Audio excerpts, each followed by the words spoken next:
et que vous êtes en forme aujourd'hui, moi oui. On se retrouve pour une petite vidéo où on va parler manga. Il y a quelques semaines maintenant, je vous ai sorti une vidéo pour vous parler de mes 10 romans favoris de 2022. Je me suis dit que j'allais faire la même chose avec les mangas, mais impossible d'en sortir 10. J'ai fait une liste, j'en ai sorti 24. Faut dire en 2022, j'en ai lu 122, hein, ça fait beaucoup. Du coup, je regarde ma liste, je la regarde beaucoup, je la regarde longtemps, j'arrive à en enlever 3. Qu'au final, non 2, pire, qu'au final j'aimais bien, tu vois, mais pas transcendant. Et j'arrive donc à 22 titres. Et du coup, comment régler cette situation ? Eh bien, j'ai décidé de faire 2 vidéos où je présente 11 mangas que j'ai adorés en 2022. Il y en a une ici et maintenant, et l'autre, elle est sortie hier sur ma chaîne de livres appelée Tibookin. Je vous laisse donc profiter tranquillou bilou de la vidéo d'aujourd'hui, et si jamais vous êtes encore curieux et que vous voulez d'autres références, je vous mettrai le lien à la fin de la vidéo pour que vous puissiez aller voir celle sortie hier. Est-ce que vous êtes prêts ? On attaque avec 11 titres que j'ai adorés en 2022. Alors, ils sont pas classés, genre de celui que j'aime le moins, celui que j'aime le plus, c'est pas possible. Honnêtement, je vous dis, les 22 que j'ai sortis en tout, c'est 22 titres que j'ai adorés. Donc j'ai essayé de faire 2 piles de 11 qui se valent un petit peu, genre pas une où je mets tous les trucs positifs, une où je mets tous les trucs badants, tu vois, j'ai essayé d'équilibrer un peu. Mais honnêtement, les 22 titres que j'ai réussi à tirer, c'est 22 coups de cœur. Il y a des sagas que j'ai découverts en 2022 et d'autres que j'ai avancés mais qui ont confirmé ou créé un coup de cœur. Allons-y, on commence, allons-y, je vais commencer par... il y a du choix. Allez, L'Enfant et le Maudit. Alors, celle-ci, on m'a dit que par la suite, ça allait être moins ouf. Pour le moment, j'ai lu 6 tomes et j'adore. On est sur cette petite fille, trop mignonne là, qui est recueillie par cette grande créature badass. Et en fait, c'est dans un monde où, justement, les créatures comme lui sont des maudits et peuvent contaminer les êtres vivants comme vous, moi et cette petite fille. Sauf que elle est pas contaminée. Voilà, et on sait pas pourquoi, et lui veille sur elle. Et il se passe plein de choses, on commence à savoir d'où vient la malédiction, forcément avec l'avancée de l'intrigue, mais leur relation à eux deux est beaucoup trop mignonne.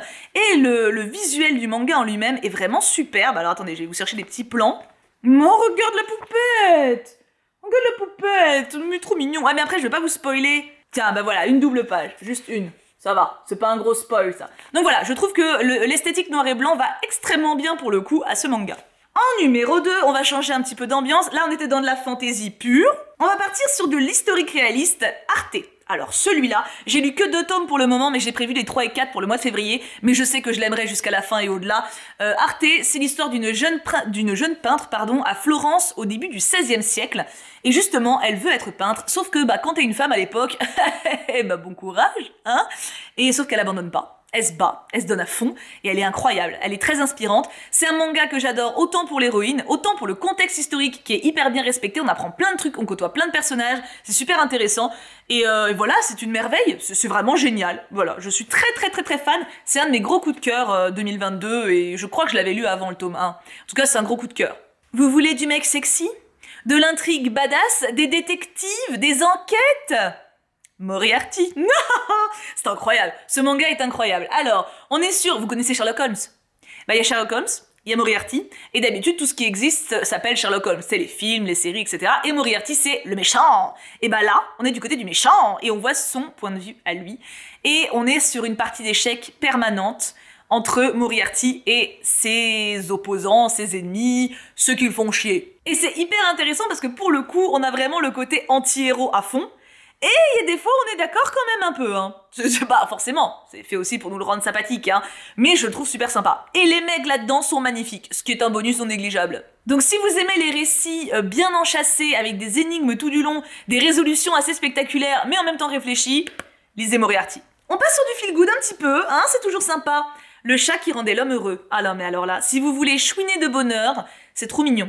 Ce monsieur, il a perdu sa femme. Ce chat, il était tout seul dans une animalerie, personne voulait de lui parce qu'il a une tête chelou. Et c'est vrai que il a une tête chelou.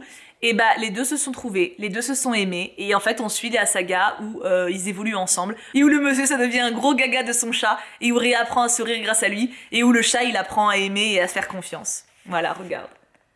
C'est adorable. Tous les amoureux des chats vont adorer, et ceux qui n'aiment pas encore les chats, elles les aimeront après ça. Beaucoup trop chou.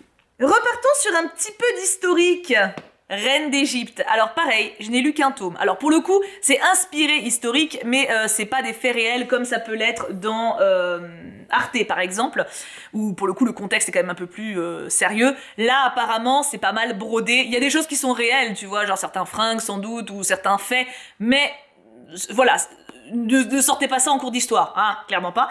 Par contre, on est sur une héroïne super stylée, des enjeux dramatiques intenses, un gros suspense, une très belle réalisation. Alors j'avoue que je l'avais depuis super longtemps et que la couverture me faisait flipper, donc j'avais pas envie de le lire. Je sais pas, il m'attirait pas.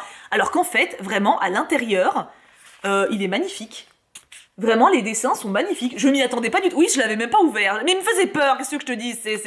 Voilà, alors il y a...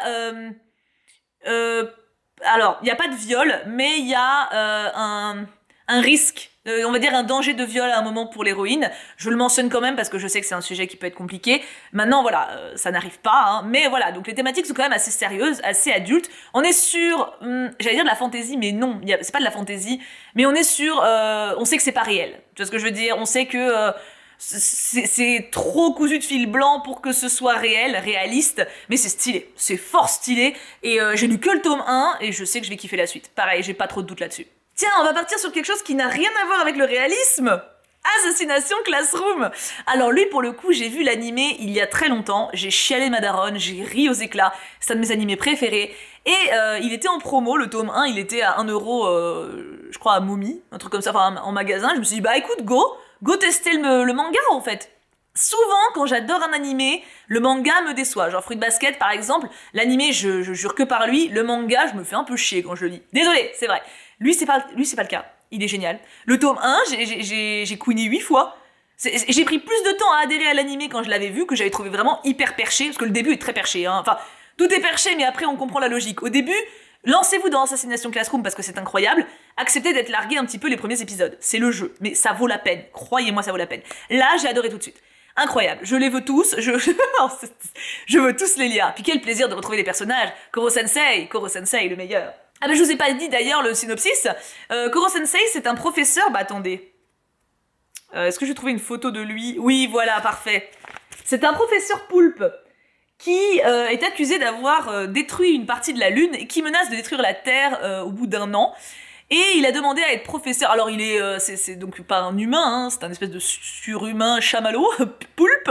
Et il a demandé à être professeur en fait dans une école. Et du coup, ils l'ont mis dans une classe vraiment pourrie où personne veut s'occuper des enfants, un peu les élèves rejetés. Et les enfants sont chargés de le tuer. Voilà, non mais c'est très perché, mais croyez-moi, que ce soit en termes d'enseignement, de valeurs humaines ou d'humour, ce manga est un incontournable. Foncez le lire si c'est pas encore fait. Bon, par contre, il est long, hein, il y a pas mal de tomes. Tiens, parlons de pas mal de tomes. Yona, princesse de l'aube. Oh là là, alors ça, je crois que c'est un des trucs qui m'a le plus surpris de 2022. Parce que je l'avais reçu à la base dans un courrier. Il me semble... Oui, je l'ai pas acheté, c'est ça. Je l'avais reçu dans un courrier il y a longtemps.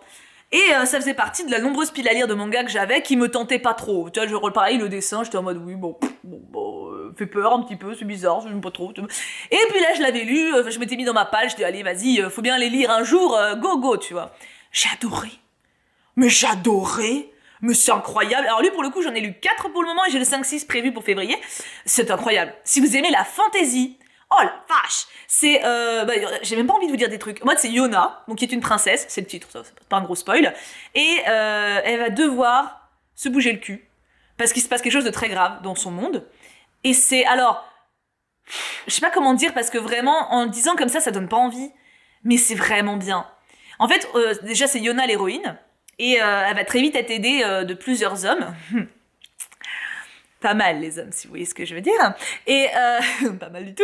Et ce que j'adore, c'est le caractère de Yona. Alors l'univers est super cool, les quêtes, les intrigues, les choses à faire, les caractères des autres personnages, tout est cool. Mais elle, putain, ah oui, on est sur une meuf badass et qui en fait pas 3 caisses. Genre, elle fait de son mieux. Elle se bat pour s'améliorer, pour devenir quelqu'un de meilleur, pour être digne des choses, des sacrifices de son entourage. Elle est incroyable. Yona, c'est la raison numéro 1 de mon amour pour ce manga. Après, il y a l'univers et après, il y a les beaux mecs super sexy qui ont aussi un background incroyable. Non, mais vraiment, tout est génial. Si vous êtes un peu curieux d'univers de fantasy, lisez Yona. Alors, c'est pareil, il y a 1 million de tomes, mais Je m'attendais pas, hein, parce que je vous dis, moi d'habitude c'est ce que je suis. Longue saga, fantasy avec des trucs un peu clichés. C'est pas cliché, c'est trop bien. Lisez-le, lisez Yona. Changeons d'univers un petit peu avec quelque chose de plus réaliste, L'Oiseau d'Or de Caïnis. Où là, pour le coup, on est sur quelque chose de beaucoup plus plausible. Alors est-ce qu'on a la période?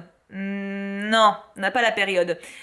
C'est une jeune fille qui s'appelle Léa qui veut écrire un roman. Sauf que c'est une fille. Et donc, à l'époque, donc je sais pas exactement quand c'est, je vais dire une connerie parce que je suis nulle en date. Non, je vais dire une connerie. Il n'y a pas de voiture, ils sont à cheval encore, tu vois. Il y a des grosses jupes, des grosses robes, etc. Et en gros, donc c'est une jeune... Mais du coup, voilà, elle peut pas publier parce que c'est une fille. Du coup, elle va se travestir en garçon. Et il y a 3 tomes pour le moment de cette saga. Et c'est génial, il y a une énorme réflexion sur le genre, sur les codes de société imposés en fonction de notre sexe de naissance, sur comment on vit, comment on évolue, si on est l'un ou l'autre. Il y a une belle histoire d'amitié, c'est génial. Vraiment, là pour le coup, voilà, on n'est plus du tout dans le même univers, on est sur quelque chose de beaucoup plus réaliste, hein, totalement plausible. Il me semble d'ailleurs... Oui, il y a des personnes réelles. Il me semble que parce qu'elle va partir à Londres pour publier son livre, et on va croiser des auteurs ou des autrices qui ont vraiment existé.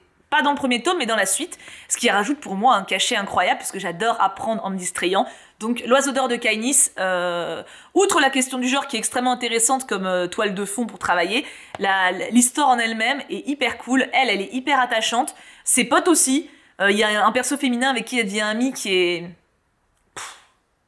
incroyable, et elle fait plein de rencontres, elle a plein de discussions sur la littérature, sur l'art, sur la culture, enfin, c'est trop bien. Plus que 3, oh mon dieu, par où je...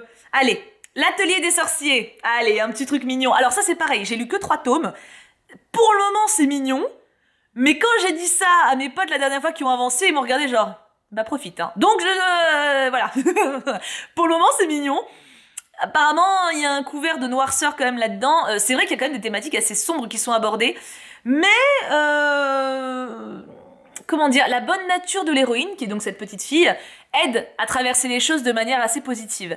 Donc pour moi, c'est un grand oui. On est sur un bel univers fictionnel, une petite fille du coup qui sans le vouloir, lance un sort magique et se fait repérer du coup par un sorcier et devient son apprenti. Elle a pas le choix pour défaire son sort, notamment, qui a des conséquences assez graves, et elle apprend du coup son métier, elle apprend la sorcellerie. Pour le coup, c'est totalement univers fantasy, il n'y a pas de référence à notre monde à nous, mais c'est hyper intéressant, et elles sont plusieurs gamines qui sont potes, qui sont apprentis en même temps, et j'aime bien les relations qu'elles développent les unes avec les autres.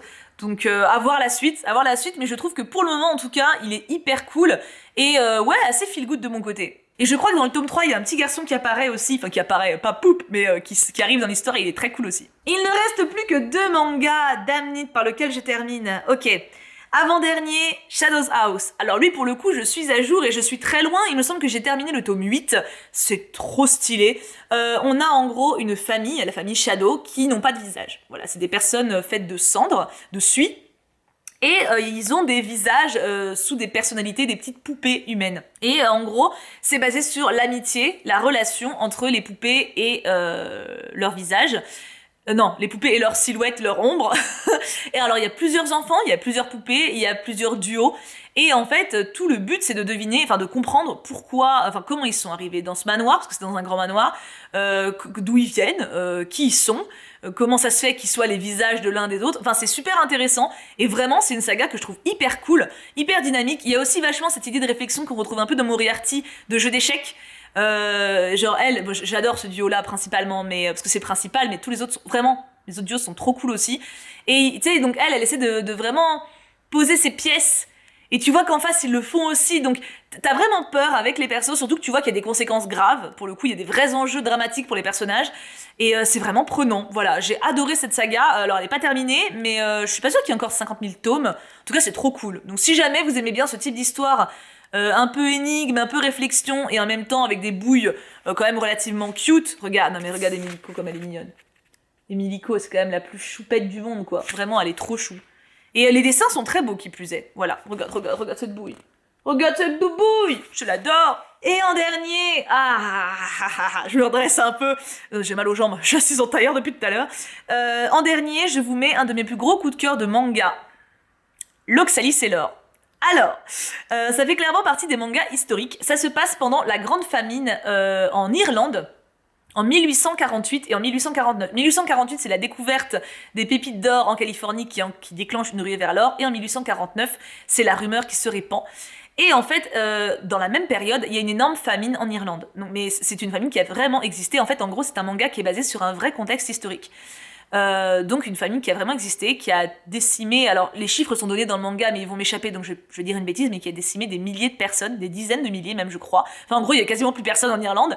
Et en fait ça parle de cette jeune fille qui veut survivre en fait, veut vivre et part aux États-Unis avec son ami et domestique pour découvrir de l'or. Et alors ce qui est génial, tout est génial là-dedans, vous êtes dans un vrai contexte historique, donc vous voyagez dans le temps. On croise des personnages qui ont vraiment existé. Et on a les petites parties de biographie à la fin pour situer un petit peu quelle a été leur vraie vie, etc. Et l'intrigue est folle, les enjeux sont dramatiques. Et en même temps, on a une jeune fille qui est impertinente, il y a des passages drôles, il y a des passages grinçants, il y a des passages hyper durs. Alors, c'est pas choquant, genre il n'y a pas de moment... Je vous ai pas parlé de trucs choquants là. Non, bah ouais, non, il y a des petites mentions dans Yona, etc. Il y a pas de trucs... Vous allez pas être choqué visuellement en le lisant, vous voyez, il y a pas de passage violent visuellement. Mais ça parle d'esclavage, ça parle de famine, ça parle de gens qui... On voit des gens qui meurent, mais c'est une des plus belles découvertes que j'ai pu faire. C'est tellement intéressant, tellement bien écrit, et je suis hyper sensible aux personnages qu'on croise. T'as envie, regarde. Enfin, voilà, c'est un modèle de courage, et je trouve ça tellement important qu'on transmette ce genre d'histoire, parce que, alors, la jeune fille n'a pas existé, en tout cas, je ne crois pas, mais je savais pas, moi, qu'il y avait eu une famine en Irlande qui avait tué des milliers de personnes. C'est tout con, hein. Ou si je l'ai appris, je l'ai oublié, parce que peut-être que je l'ai vu en histoire en 5e, tu vois, mais je l'ai oublié, et c'est important de se rappeler des gens qui sont morts pour qu'ils soient encore un petit peu là, tu vois. Et je sais pas, j'ai adoré. Et voilà pour cette vidéo. Je vous mets donc le lien dans la description si jamais vous voulez encore plus de manga vers la vidéo qui est sortie hier sur ma chaîne de livres alias Tibookin, où j'ai présenté du coup 10 autres titres, enfin 11 autres titres que j'adore, au même niveau que ceux-là, hein. C'est juste que j'ai dû couper la poire en deux, sinon la vidéo allait être beaucoup trop longue. J'espère que vous avez pris plaisir à passer ces 20 minutes en ma compagnie. Oui, j'ai regardé le timer. Moi en tout cas oui, vraiment beaucoup. Et j'ai hâte d'avoir vos retours en commentaire. Qu'est-ce que vous avez pensé des 10 titres dont j'ai parlé ? Déjà, est-ce qu'il y en a que vous connaissiez? Est-ce qu'il y en a par hasard que je vous aurais donné envie de découvrir? J'espère, parce qu'ils sont vraiment trop cool. Je vous fais 1000 bisous, j'ai beaucoup trop hâte de lire vos commentaires, et plein de bisous et lisez bien. Mouah, je vous aime très fort.